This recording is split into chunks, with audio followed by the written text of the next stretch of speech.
की तिथं चुकीच्या सवयी आहेत, त्यामध्ये गडबड केली जाते. मी त्याच्यामध्ये जिल्हाधिकाऱ्यांना पण सोडणार नाही, डीपीओ ला पण सोडणार नाही. सगळे डीपीओ माझ्याच अंडर त्या ठिकाणी येतात, उपमुख्यमंत्र्यांचं आहे. आणि त्यामध्ये खूप काही गोष्टी जर चुकीच्या कोण करत असतील तर त्याला आळा घालायचा आणि योग्य पद्धतीनं त्या ठिकाणी कामं झाली पाहिजे. आज डीपीसी ला राज्याचा नियोजन खात्याचा मंत्री म्हणून यंदा मी 21,000 कोटी रुपये दिलेले आणि तिथली भौगोलिक परिस्थिती, तिथलं लोकसंख्या, या सगळ्याचा विचार करून मी त्याचं वाटप त्या बाबतीमध्ये केलेलं आहे. तुम्हाला आठवत असेल लोकप्रतिनिधींना, याच्यातले काही काही लोकप्रतिनिधी फार बऱ्याच वर्षापासून प्रतिनिधित्व करतात. पूर्वीच्या काळात एवढा मोठ्या प्रमाणात निधी हा जिल्हा नियोजनला मिळत नव्हता. त्याला आपण आता डीपीसी शॉर्ट फॉर्म केलेला आहे, परंतु आता तो आम्ही दिलेला आहे. त्या निधीच्या संदर्भामध्ये मला प्रत्येक गोष्ट व्यवस्थितपणे झाली पाहिजे. काही काही ठिकाणी मला अनुभव महाराष्ट्रात आलेला आहे की तिथं चुकीच्या सवयी आहेत, त्यामध्ये गडबड केली जाते. मी त्याच्यामध्ये जिल्हाधिकाऱ्यांना पण सोडणार नाही, डीपीओ ला पण सोडणार नाही. सगळे डीपीओ माझ्याच अंडर त्या ठिकाणी येतात. जर कुणी काही चुकीचं वागलं तर दादा मी काय करणार, अमुक सांगितलं तमुक सांगितलं.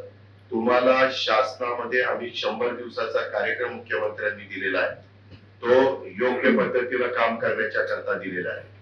आमची जशी जबाबदारी सरकार चांगल्या पद्धतीनं चालवायचं, तसं अंमलबजावणी करण्याची जबाबदारी अधिकारी म्हणून तुमची आहे.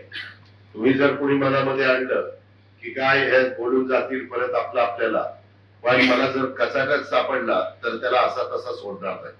तुम्हाला सगळ्यांना माहिती आहे, माझा पुणे जिल्हा असला तरी काल मी सकाळी 9ला माझी डीपीसी मीटिंग घेतलेली होती आणि त्याच्यामध्ये 2.5-3 तास माझ्याकडे 21 आमदार एमएलए चे आणि 3-4 आमदार एमएलसी आहेत आणि माझ्याकडे 3 खासदार आणि 4 खासदार आणि 2 राज्यसभा 6 खासदार आहेत. एवढी मोठी माझी डीपीसी असती आणि तिथं पण कधी माझ्यावर एक पैशाचा आरोप झालेला नाही की डीपीसी मध्ये इथं असं झालं तसं झालं. आम्ही जिल्हाधिकारी डीपीसी मध्ये ठरवून दिलेलं सूत्र आहे की आमच्या आता इथं परदेशी आमचे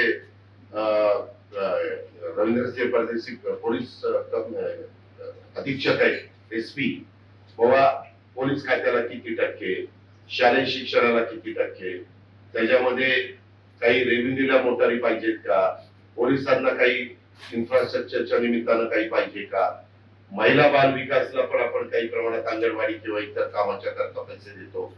मला वाटतं 100% 25% का काहीतरी 1% दिव्यांगांना यंदा दिलेले, ते त्याच्यामध्ये आपण 1% त्या दिव्यांगांचा टाकलेला आहे. 1% मी यावेळी स्पोर्ट्सच्या संदर्भामध्ये टाकलेला आहे, कारण खेळाच्या बद्दल पण आता तुमच्या इथलं स्टेडियम उद्याच्याला त्याच्यामध्ये नंतर महानगरपालिकेची परिस्थिती इतर महानगरपालिकेच्या तुलनेमध्ये इतकी काही आपली चांगली नाहीये. त्याच्याशी मी नंतर कुठं महानगरपालिकेमध्ये गेल्यावर बोली, पण आपली चंद्रपूर महानगरपालिका, आपली इथली महानगरपालिका, इचलकरंजी महानगरपालिका, त्याचबरोबर लातूर महानगरपालिका, या ज्या काही महानगरपालिका नंतरच्या काळात अस्तित्वात आल्या, म्हणायला महानगरपालिका आहे परंतु असताना अवर्ग नगरपालिकेसारखीच परिस्थिती आहे. तुम्ही जर माझ्या भागात आला तर माझी अवर्ग नगरपालिका तुम्हाला ह्याच्यापेक्षा चांगलं आणि उत्तम काम, स्वच्छ रस्ते, आता एंट्री केली. आज 100 दिवसाचा कार्यक्रम आहे. एंट्री केल्यावरच कळतं की जिल्ह्याचे प्रमुख म्हणून जिल्हाधिकाऱ्यांचं किती लक्ष आहे.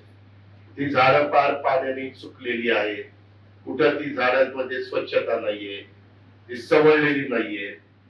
हे काय म्हणजे, आणि आम्ही तुम्हाला काही निधी डीपीसी मध्ये नाविन्यपूर्ण, मी यावेळेस मुद्दाम नाविन्यपूर्णचा निधी कसा खर्च होतो त्याचा 36च्या 36 जिल्ह्यांचा आढावा घेणार आहे. माझ्या बीड आणि पुण्यासहित मी नियोजन खात्याचे एसीएस देवरा त्यांनाही सांगितलेलं की देवरा, त्याच्यामध्ये काही काही ठिकाणी फार वेगळं आपल्याला ऐकायला मिळतं. टेंडर पण नीटच निघाली पाहिजे. ऑनलाईन टेंडर वेगळं, ऑफलाईन टेंडर वेगळं, आणि मिस्टेक झाली हे जर अधिकाऱ्यांनी सांगितलं तर मी त्या अधिकाऱ्याला जबाबदार देईल. पीडब्ल्यूडीचा असेल तर पीडब्ल्यूडी, इरिगेशन असेल तर इरिगेशन, महावितरण असेल तर महावितरण, जे कोणी संबंधित डिपार्टमेंट असतील ते त्याला त्या ठिकाणी जबाबदार राहतील. निधी पण देताना तुम्हाला नियोजन कसं आहे, बाबा नगर विकासला नगरपालिकेला इतके टक्के निधी दिला पाहिजे, रस्त्याच्या कामाला इतके टक्के निधी दिला पाहिजे. मला बऱ्याचशा ठिकाणी रस्त्यांची पण कामं त्या योग्यतेची राहत नाही, अशा पद्धतीनं एकंदरीत चित्र ऐकायला मिळतं. माझी एवढीच विनंती आहे की आज देवेंद्रजी, एकनाथरावजी, मी आणि आमची सगळी टीम काम करत असताना त्या कामाच्या संदर्भामध्ये योग्य पद्धतीचंच काम हे झालं पाहिजे. लोकांना पण रिझल्ट, जसं आता मी बीडला पालकमंत्री झालो, बीडची लोक चर्चा करायला लागली की नाही पूर्वीपेक्षा बदल आम्हाला जाणवायला लागला. मी तिथं आता विमानतळ करतो, विमानतळाची जागा